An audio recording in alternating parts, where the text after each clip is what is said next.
What healthcare transformation in Asia will look like in 2020? While 2019 was seen as an impressive milestone for digital healthcare firms, we should notice 5 transformations that will reshape the industry in 2020. Asia has more space to heath tech startups than anywhere else. The region's economies have gained spectacular development, enclosed with higher spending on the healthcare sector among Asians' pockets. According to OECD's report, Southeast Asia has seen an extreme expansion of healthcare expenditure.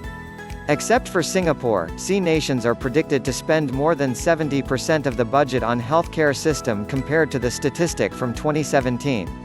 In the next 5 years, ASEAN 6 countries, including Vietnam, the Philippines, Singapore, Thailand, and Indonesia, expectedly raise their expenditure to roundly $750 billion United States dollars. Furthermore, the value of the medical tech industry will surpass $130 billion United States dollars in 2020.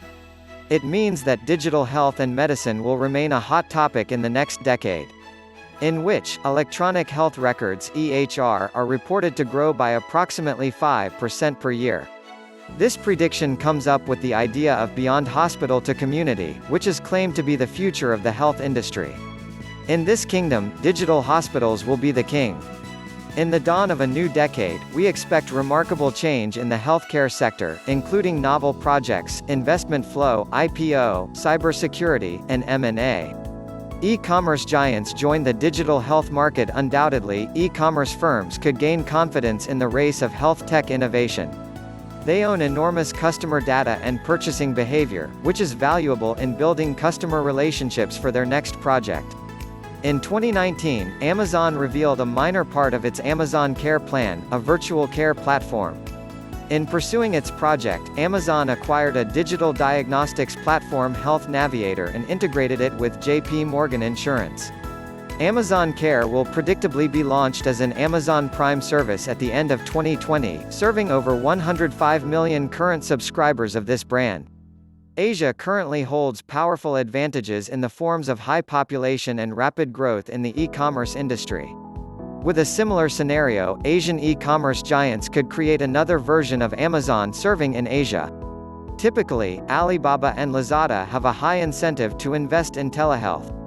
Additionally, after the coronavirus crisis in Wuhan, China might upgrade their healthcare strategies to be in favor of private sector investments. Digital health startups to mature in 2020. As mentioned above, 2020 is the game of incumbents. Several digital therapeutics startups might feel confident with their financial ability, while others might get into a joint venture with tech giants. As a successful Singapore startup, Dr. Anywhere readies itself to expand to Vietnam. It integrated with ViettelPay, a big Vietnamese payment platform, to set up the first virtual clinics in Vietnam. China's Ping and Good Doctors collaborated with tech unicorn Grab to deliver their internet hospital in Singapore. As a result, a higher barrier in the health tech sector has been built to deter new entrants. This situation also encountered in the US, where well-funded digital therapeutics providers got enough cash to sustain. Livongo added a series of small companies to its partner networks. Omada announced an expansion plan that provides treatment for more diseases, instead of just diabetes. At the end of 2019, several medical incumbents returned to the race. That time, the world saw a decreasing trend in investor appetite globally. The measured indicated both funding and deals experienced an extreme drop by roundly 40%. Digital health providers keen on staying private instead of going public. We have no optimistic view of the IPO situation of private health tech firms in 2020. Although Asia-Pacific dominated the global IPO volume last year, we have evidence to believe that IPO activity will slow down shortly. This perspective mainly due to the economic instability in Asia at the beginning of 2020. IMF has cut down its growth forecast for the majority of Asian countries. Particularly, Singapore's expected growth rate dropped from 2.4% to 1%. The forecasted growth rate for China would be 5.8% instead of 6.1%.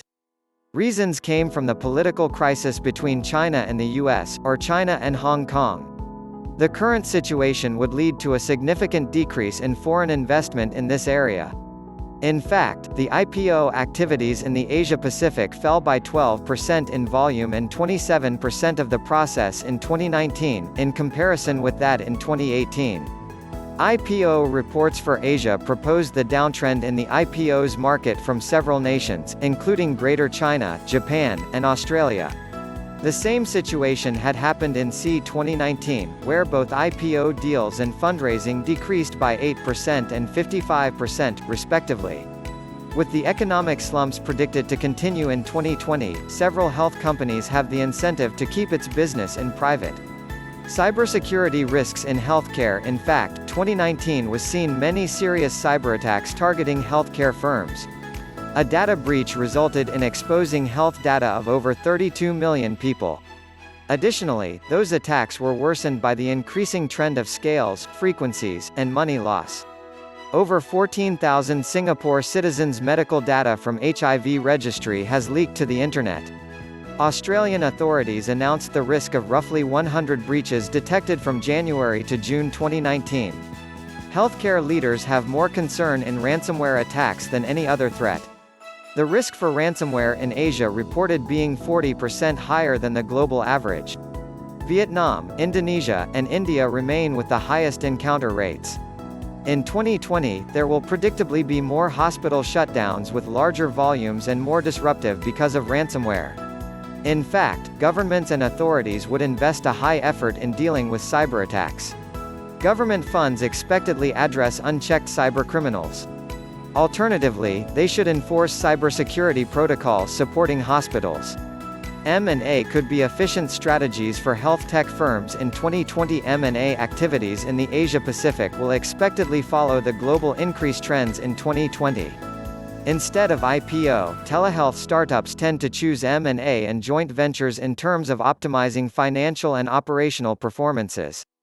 Following the US, Asia would become the largest regional location for medtech growth, predictably rise by 35% in 2023. Additionally, M&A across the continent might increase, since 61 deals have been made by Asian buyers and firms in the EU and US. Regarding electronic health record (EHR), Google plans to develop a project for potential EHR tools. The power of Google is indisputable, causing current EHR firms in the market to pursue M&A plans and beating the potential domination of tech giants in the market. A combination of the factors above makes the scene for healthcare startups in Asia in 2020 quite exciting.